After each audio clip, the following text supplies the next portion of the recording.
we are fortunate as a board to have a board that is just so passionate about the work that we are doing and has the capacity to move us forward as an organization. It is my pleasure to introduce our team of directors, and I've asked them to just introduce themselves very briefly and share why, what makes them tick, or why are they passionate about refugee resettlements. And so first I'd like to invite Fraser Drummond, who is our vice chair, to introduce himself. Fraser. Thanks, Matt. My name is Fraser, and I've been with the board just over a year. And I've been involved with Micah House and volunteering in various aspects for quite a while. And it's just really a passion of mine to help and assist with refugee claimants as they move into the new life in Canada.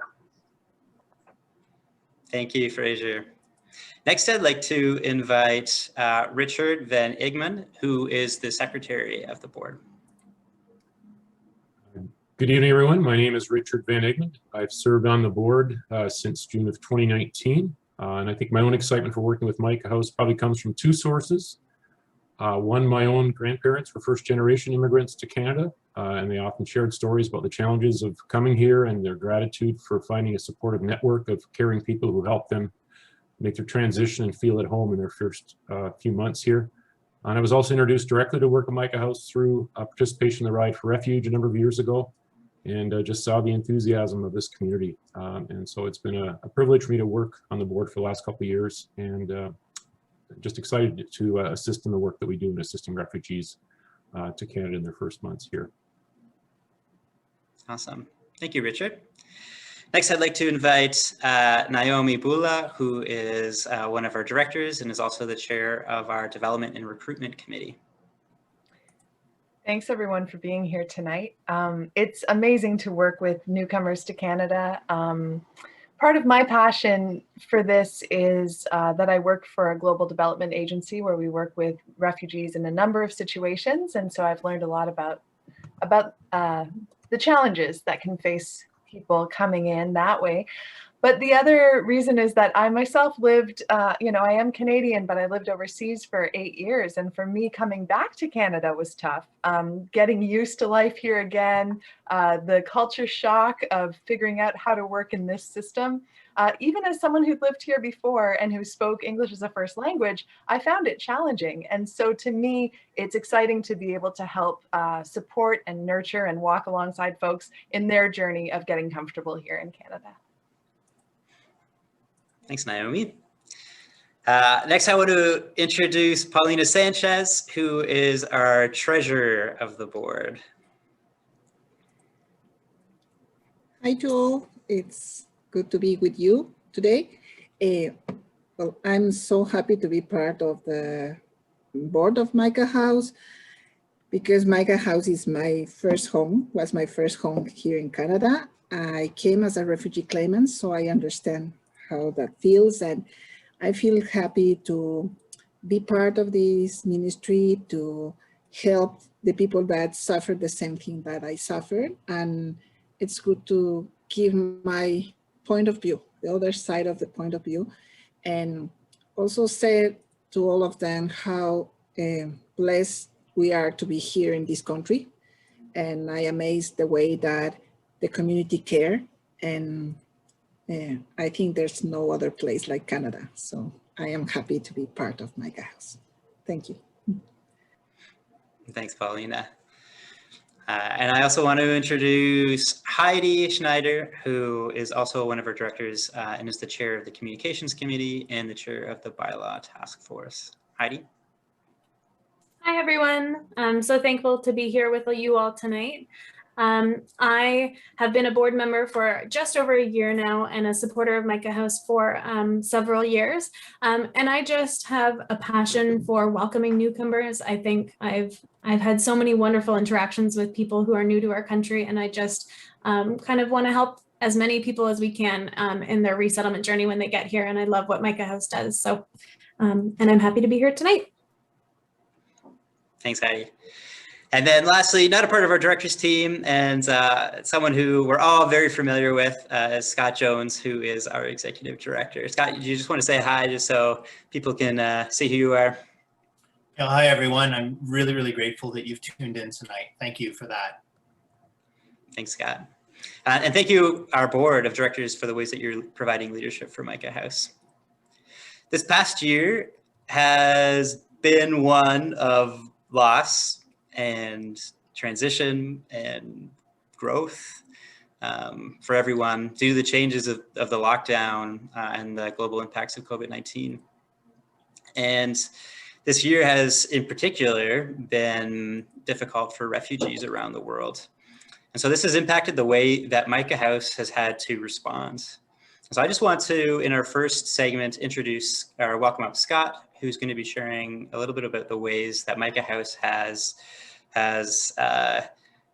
pivoted, I'm going to use that word, in responding this past year. Scott? Thanks a lot, Matt. Everyone, just as we get lifting off here, a couple of things I want to share with you. Heidi's going to put a slide on the screen that give you a little bit of overview of what things have looked like on a sort of a federal level over the last little while, and maybe even what the projections they're anticipating for the years ahead. So I think most of you that are tuned in right now are familiar that the people we serve, being refugee claimants, are going to have their hearing with Canada's Immigration and Refugee Board. It's going to be probably a matter of months before that happens, but it's pretty much inevitable for the majority of them. And that's where they're going to share their evidence. It's where they're going to tell their story. And it's where a decision is going to be made on their future. One of the most important decisions that will ever be made on their behalf. You can see from the slide that in 2019, there were 64,000 applications to the Immigration and Refugee Board. The government was prepared to target, they were looking for 29,150 of those, and ultimately ended up accepting slightly more than their target number. Now in 2020, you can see there's quite a disparity there. That's the year, of course, that travel became restricted.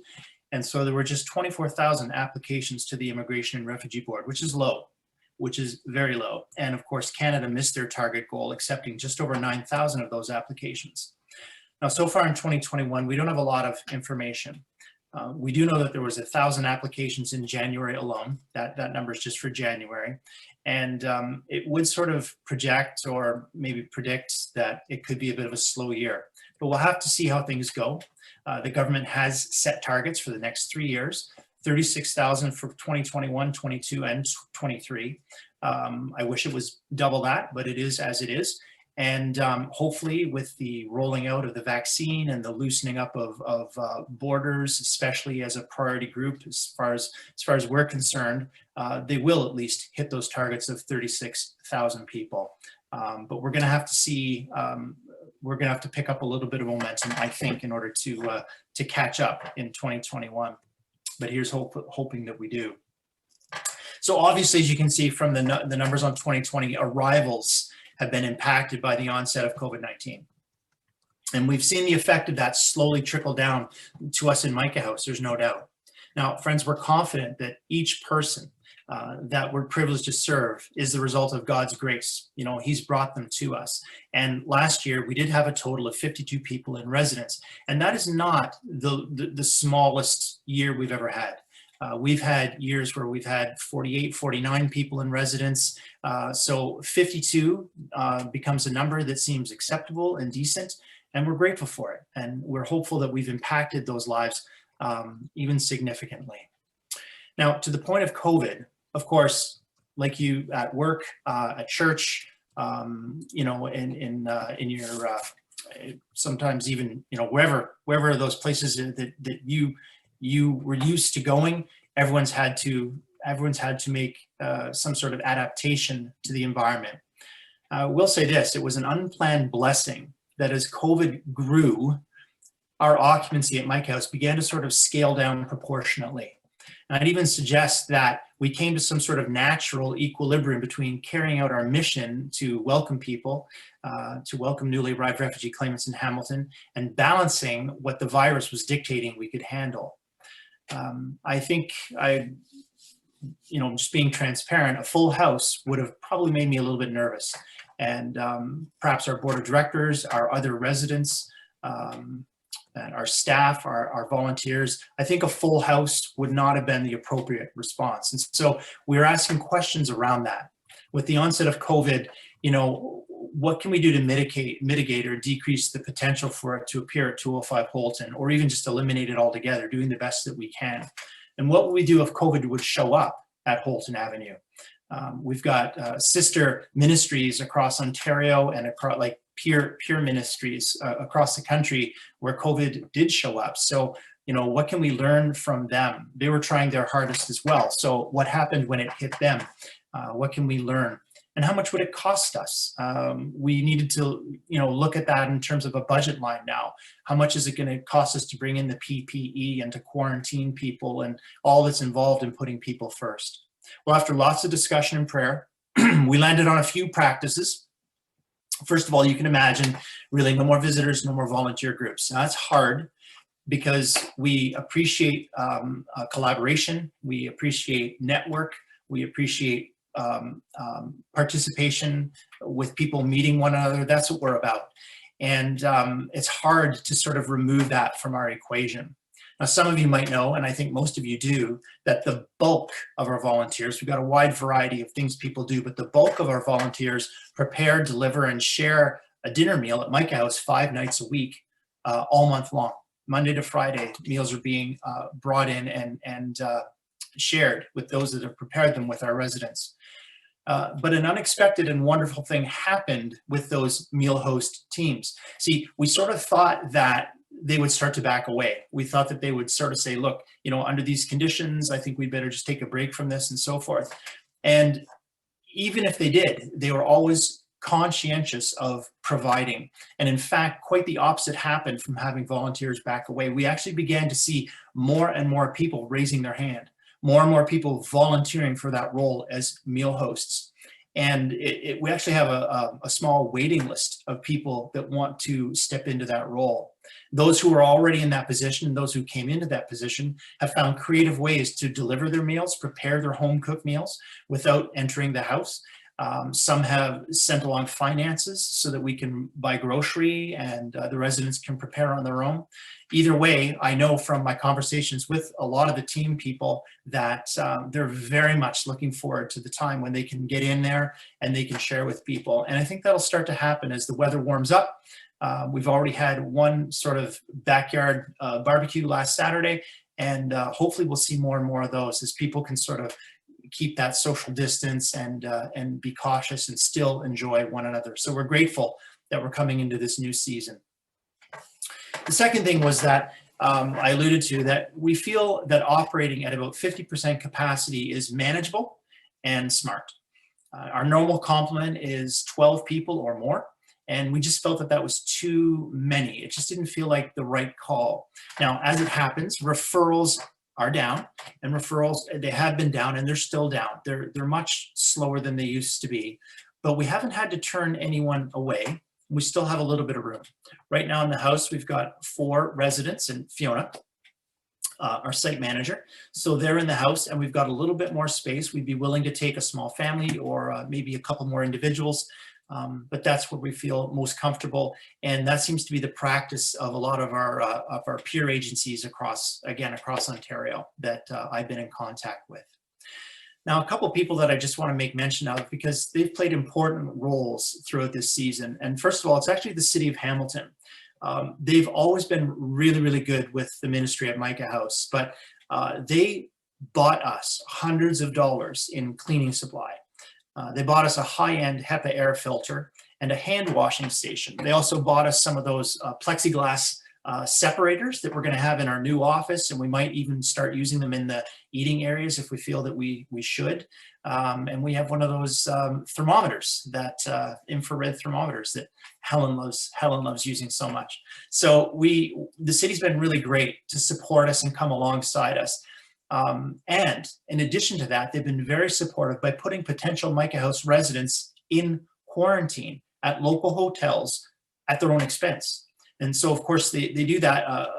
Families would be in these hotels for 2 weeks before they would come to us at Holton Avenue. And the city had been doing that on their own ticket. And we were very, very grateful for that. That made things very operable for us as the year went on in 2020.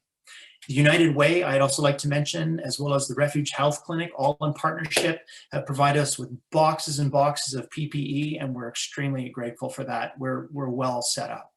Now, moving ahead, we are still working on our new office space. I've talked about it before, and when it's finished, I'll be talking about it again because I'm excited. You'll see it. There will be posts. There will be all kinds of stuff. There'll be pictures, and I hope you'll get to be able to see it. But we're excited. The new office space is going to allow us to maintain very acceptable contact with our residents. It's going to be great.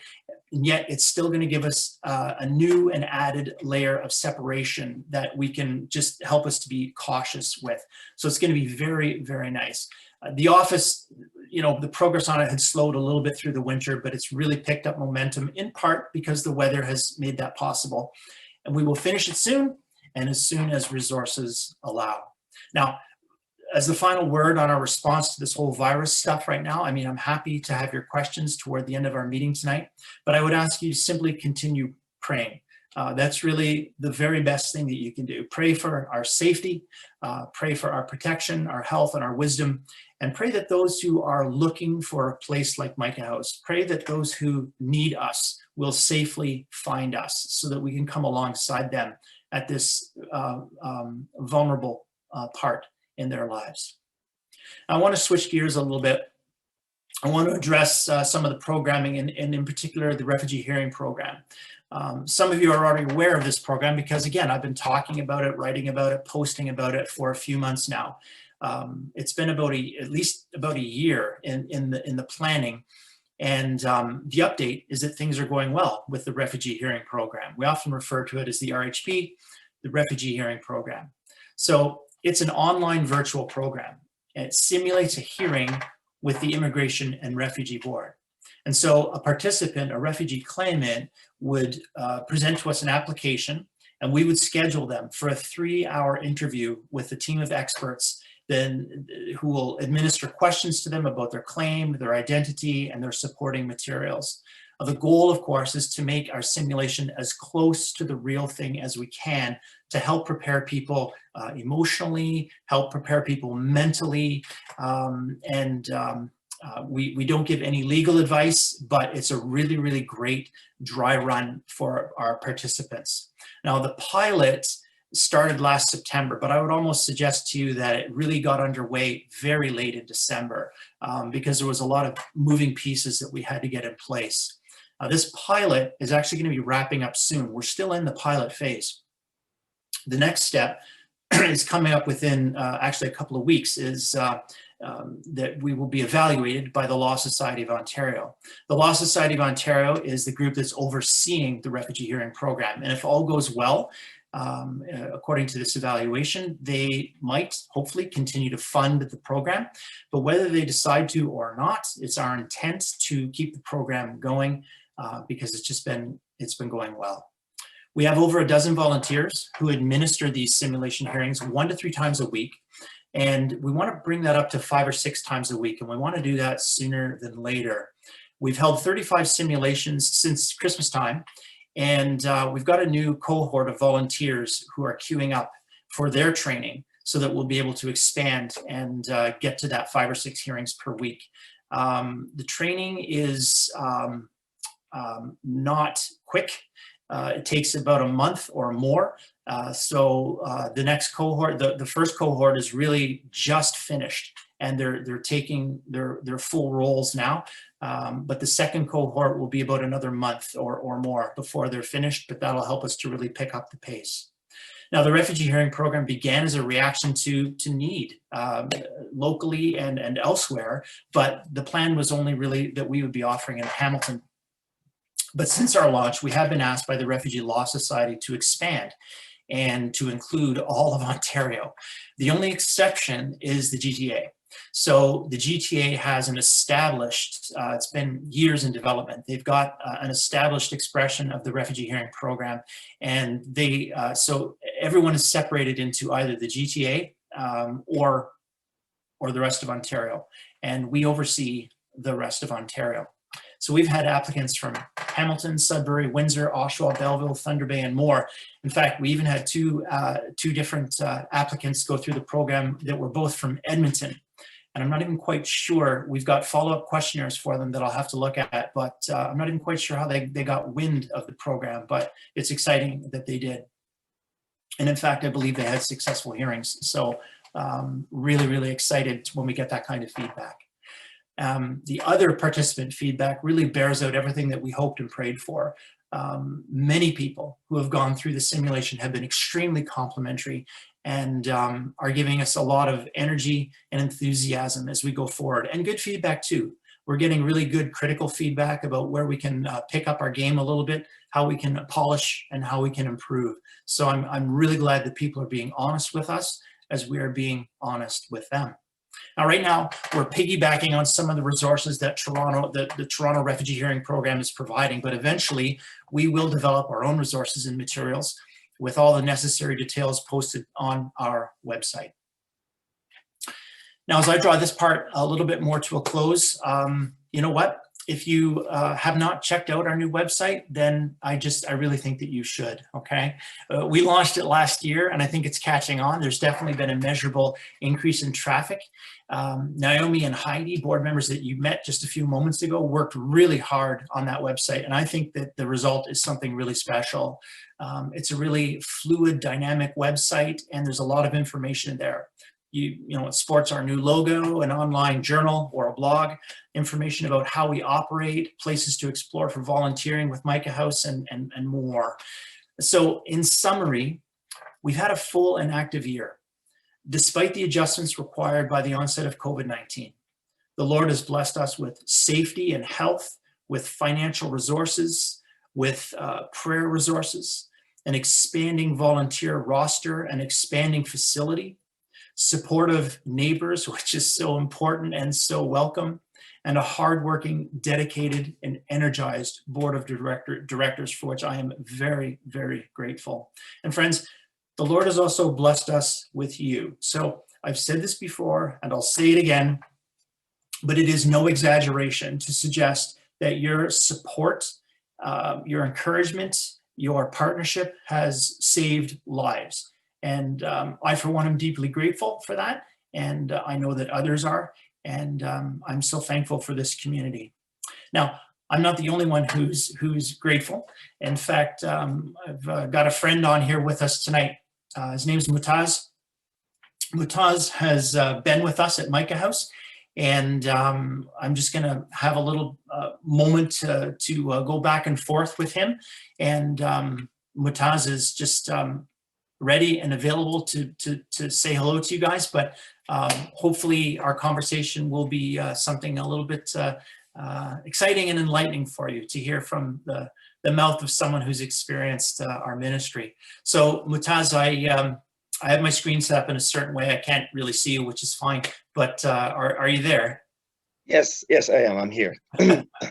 Thank you, Scott, and I'm really glad to be here, and I would like to thank everybody for attending this meeting, and I would like to thank Micah House, and I would like to thank those who support Micah House, or those who've been supporting Micah House throughout the years. Yeah.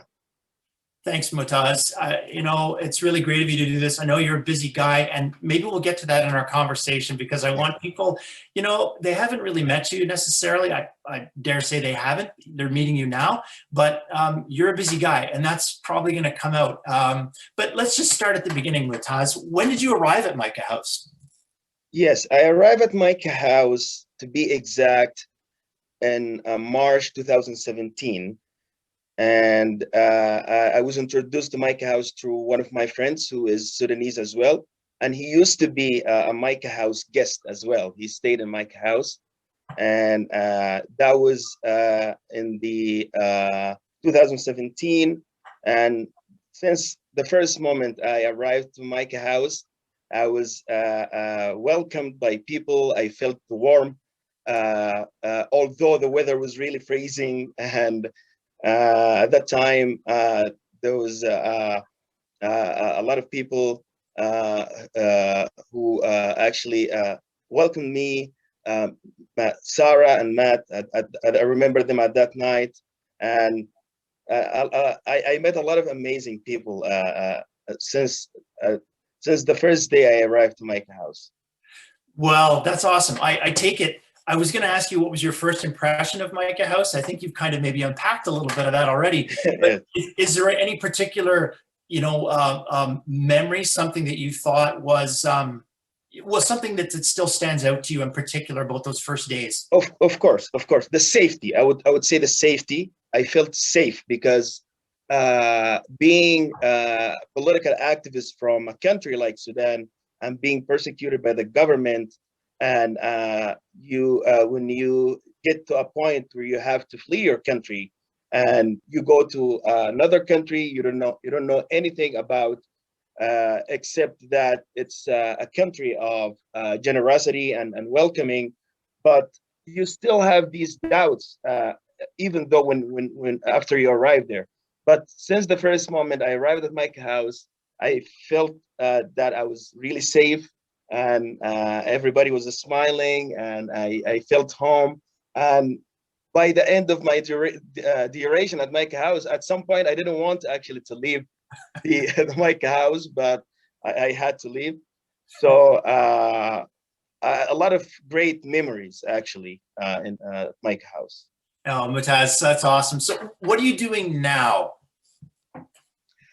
Yes, I'm doing my master's degree at McMaster University in globalization program, which is really a good program, and I'm really following my passion because I did engineering in my country, but I did not work as an engineer. I worked in the civil society organizations. I worked with refugees in Sudan.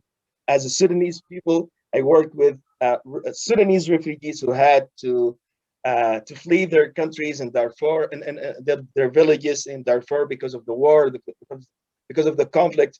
So I'm really familiar with the feelings of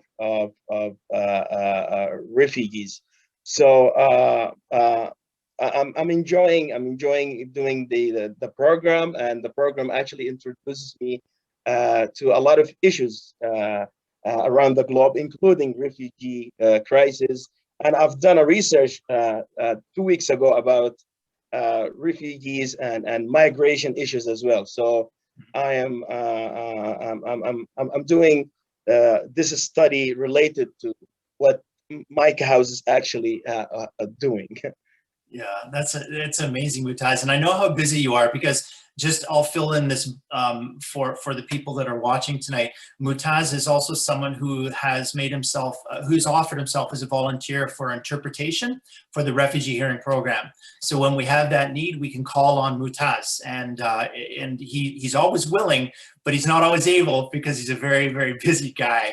So Mutaz, let's say 30 seconds. This is a tough question, but in 30 seconds, do you have a picture of where you would be in 10 years? That's a really tough question, but I would say I'll really pray to God to put me in a position where I will be able to help people. So I imagine myself in a position in Hamilton or overall in Canada to help people in different aspects, not only refugees, but I imagine myself as a person who is willing to have the authority and the good way to help people. Mutaz, thank you so much for being here tonight. Really, really appreciate that. Thank you, Scott. I would like to thank Micah House, and I would like and appreciate the efforts that is done to support Micah House throughout the years, and these kind of efforts are actually great, and they're changing lives of people. I've met a lot of people who have been guests in Micah House, and they show their appreciation. They're being grateful to everybody who helped them. So my thanks and praises to and grateful to to those who support Micah House and to Micah House and to everybody in the community as well.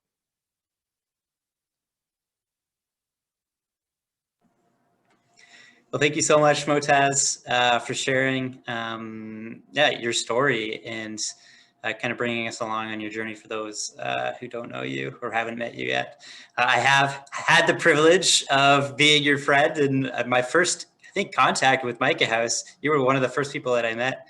And so anyone who's on the call that hasn't met or had a conversation with Motaz, I encourage you to reach out if he's not too busy, because he is just amazing. And thank you, Scott, for sharing, just the ways that Micah House has been plugging in and this year, and just the ways that we've had to kind of change because of the pandemic. We're going to transition a little bit into talking about finances. I'm going to invite up Paulina Sanchez, who is our treasurer, just to summarize just where we're at financially as an organization from this past year. So I'll turn it over to you, Paulina. Thank you very much. Heidi is going to help us with some slides that we can see some of the how we are going with our financial situation.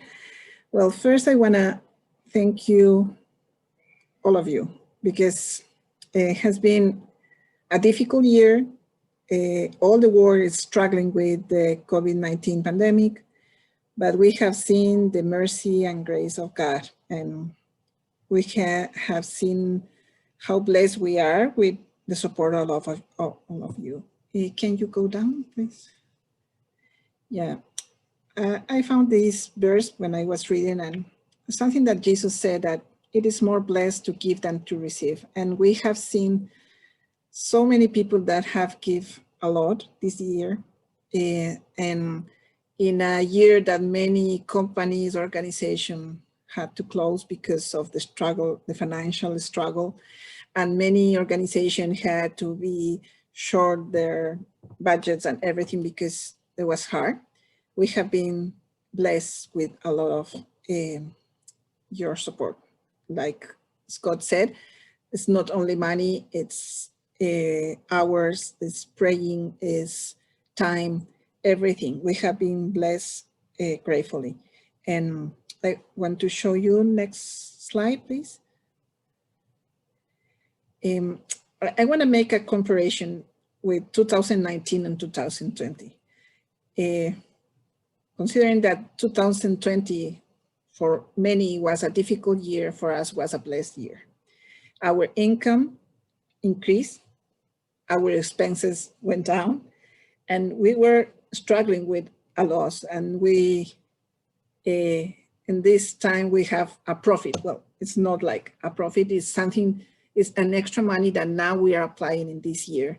So it has been a blessing. I can say that we have been blessed for all the people. And can you pass to the next one, please? Here are some numbers, the income, that's big numbers there. But can you go to the next one? I want to explain you something special. I want to talk about 5 special income that we receive. First, the right for refugee is something that was very, very special for us because we were the organization that had more people in our team. And also we were the one who had the bigger support, economical support. So in a time where you were not able to do it, like in the past, we were blessed with, and our income from the support that we get from Right for Refugee was almost the double from last year. Also, the church donations, they were very special for us because you know that many churches were struggling, but they never stopped giving to Micah House. And we saw that, and many of them, they give also more. And then you can see that from, we increase our income from the church donations. We also had a blessing from a corporate company who gave us one-time offering. That was something very, very good for us. And also, we were blessed by the government. We were blessed by a grant that we got from the Hamilton Community Foundation and also from the city of Hamilton. In a time of struggle, we got, and we can see that that's the grace of God in us, and that God used every way to bless their children, his children, and he used also the authorities, and we were blessed with them. Can you go to the next one, please? Can you pass to the next slide, please? Well, this is the numbers that we got, as you can see it. We were really blessed, and we can say that this is the part that was from you, from all of you, and we are thankful for that. And well, Micah House, for our side, we try to work hard to make the expenses get lower to the minimum, and trying to get do a good use of the money that we are receiving. We're gonna be very good stewardships of what we got, because we are working for God and we want to be accountable for him and for all of you. And the last, can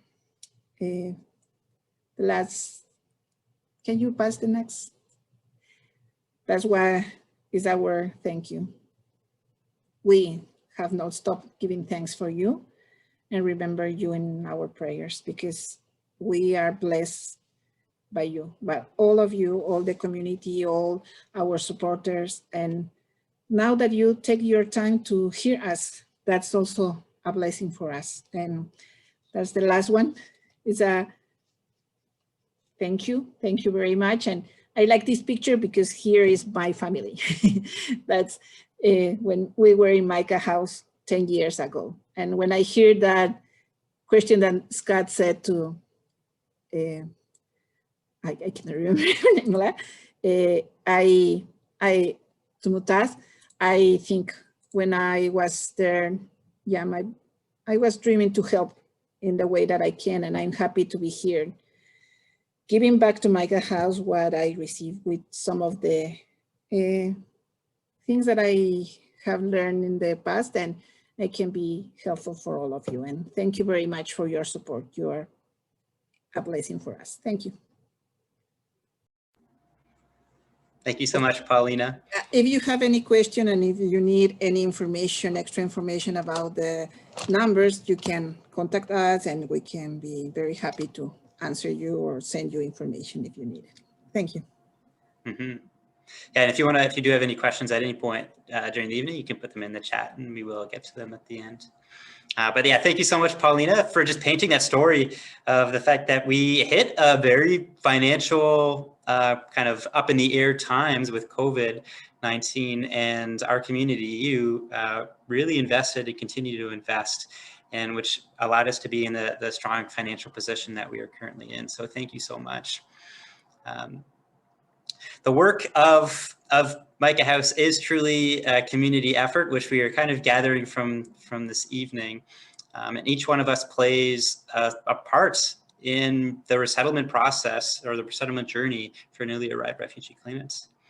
And so today we have the pleasure to hear from Sean Erb, who is the pastor of Dundas Baptist Church, who is going to be sharing about the ways that despite the fact that we can't really be engaging in this time, the ways that his church has stepped up and has continued to engage with Micah House in supporting and serving refugee claimants. So I'm going to turn it over to you, to Sean. And if you could just give Sean a warm welcome and greetings in the chat, that would be lovely. Sean, are you there? I am here. Great to see you. You're able to hear me okay? We can. Excellent. My technology has not been my friend this past week, so I've been nervous all week about whether I'll be able to speak or not. But thank you for the invitation to come. I really appreciate the opportunity to share. And I want to, first of all, give some praise to the board and to Scott. I know firsthand how this pandemic has challenged charities. And the fact that you have pivoted or adjusted or whatever words you want to use so well is testament to your faithfulness to the ministry and your faithfulness to the Lord. So thank you for that. As a church, we financially support Micah House. And we are so glad to be a part of the ministry that you have and that you give to the people that are at Micah House. In particular, though, we've got two families that supply the meal to Micah House that Scott was talking about with the meal program. And this has been ongoing for about 4 years. And obviously things had to change with the pandemic. Yet I think their commitment to Micah House is also reflected, as you saw, in the finances, where the idea of stopping the meals never even crossed their mind. They shifted the way that they did them. And I think it's meant a little extra work for Scott, sometimes dropping dishes back at the church. But nevertheless, their connection to Micah House through those meals is very important. One of the couples wanted me to make sure to tell you that they do very much miss having the meal with the residents. And they're hoping that now that they're vaccinated, that maybe that can start up again soon. But also as a church, we do some special projects. This past month, we collected pillows from our family to yours. And we gathered up 43 pillows for this program. And Scott graciously came and picked up all of these pillows, loaded them into his SUV, and took them. But before then, he also told the story to us that the pillows that we give are part of and we do this every year, the pillows that we give are part of the welcome packages that new residents receive. And Scott had just given away the last pillow from the 2020 drive when he came to pick up the 2021 pillows. And just those little connections and those little stories, our church found very encouraging, and we shared that rather widely. But I wanted to take a minute or two and not just talk about what we do as a church, but I think one of the most interesting questions as I've done some digging is how we came to be involved in Micah House. I don't know how many of you will recognize the name Ken Leslie. He was part of the crew, or my understanding is, he was part of the crew that founded Micah House.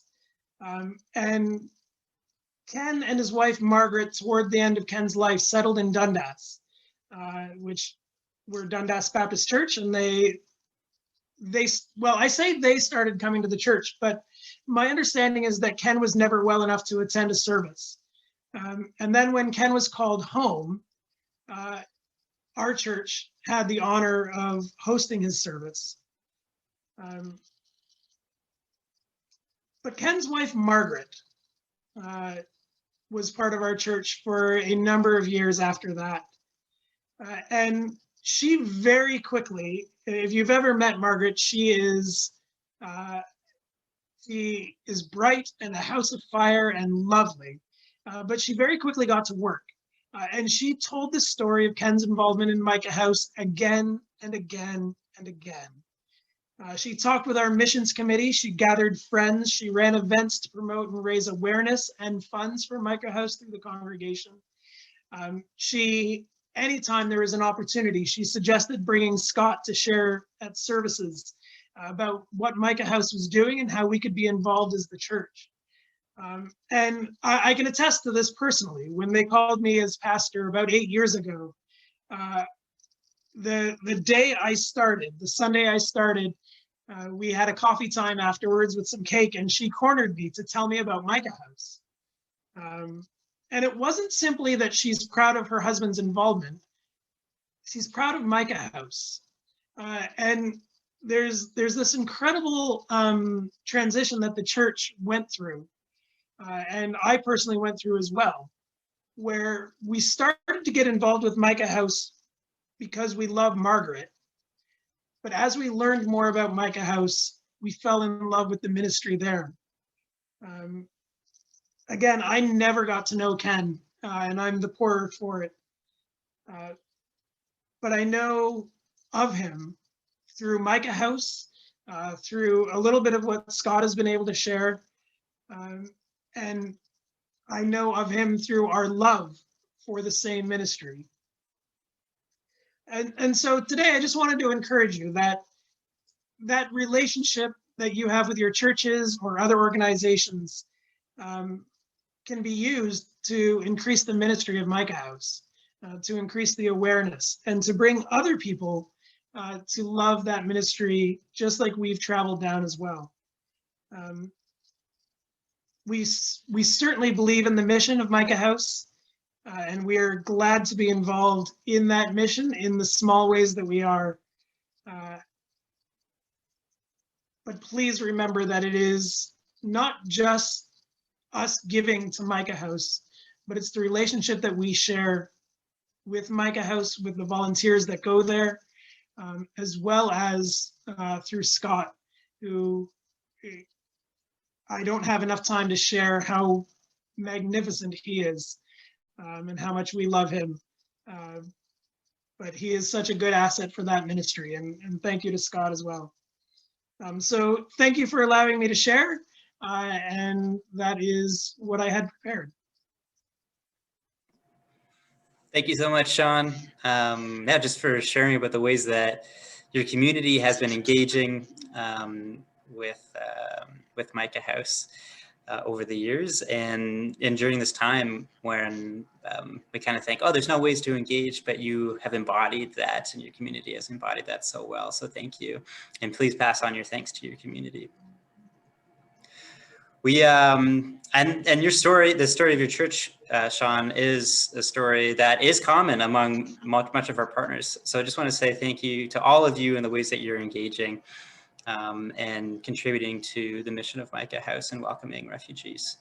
If you are interested in getting involved or looking at new ways to get involved, feel free to reach out to Scott, and he will be able to connect you with new opportunities. And we're also going to be posting a blog soon, if not already. That might be the one that's posted right now, where you can follow up on just different opportunities that you can plug in this season.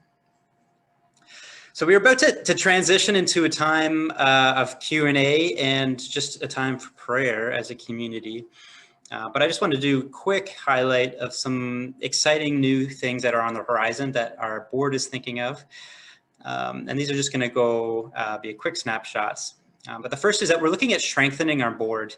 We're looking at, we have a solid group of invested individuals currently, but we're looking at expanding. Our team is at 6 right now, and we're looking to expand to 9. And so we are developing or kind of creating or investing into our process of recruiting board members, and are currently looking for individuals with skills in HR, accounting, law, or in real estate. And so if you or someone else you know has some of these skills, please encourage them to apply. Naomi just posted a link to apply. Or if you have some of those skills and you're wanting to serve on a committee, we would encourage you to do so. We are particularly looking for individuals who have lived refugee claimant experience. A couple of other areas are, we're looking at strengthening our finances. As Paulina said, that we are really strong financially in this moment, but in the past we haven't been. We've had our community that's come and really invested in Micah House and into our mission, which has been great. And so, but we just want to kind of get to that next level of being in a steady financial, having a steady financial flow. And so we've created a committee to oversee that. And so we're excited about pushing into that area and expanding our stability financially. And then lastly, we are looking at increasing our community base and building this movement. And so you'll be seeing more from a social media perspective of just the ways that we're promoting Micah House and the ways that we are assisting refugees in the resettlement process. So these are just a few snapshots of some of the exciting ways that we're going to be leaning into the future among many. And then finally, the last thing I want to highlight is that we are working on a new vision that will be kind of our North Star for the next 3 to 5 years. And so our board is working heavily at that, and we would love to get input from you. And so you will be hearing from us very shortly on a new vision that we're going towards. And so we look forward and encourage you just to respond and contribute in the ways that you have been in the future of Micah House. So we're going to transition into a time of Q&A. So if you have one, feel free to post it into the chat. But before you do that, I want to say thank you again for the ways that you are investing in Micah House, the ways that you are investing in this movement that is providing a safe and welcoming space for refugee claimants in Hamilton. This movement could not happen without you.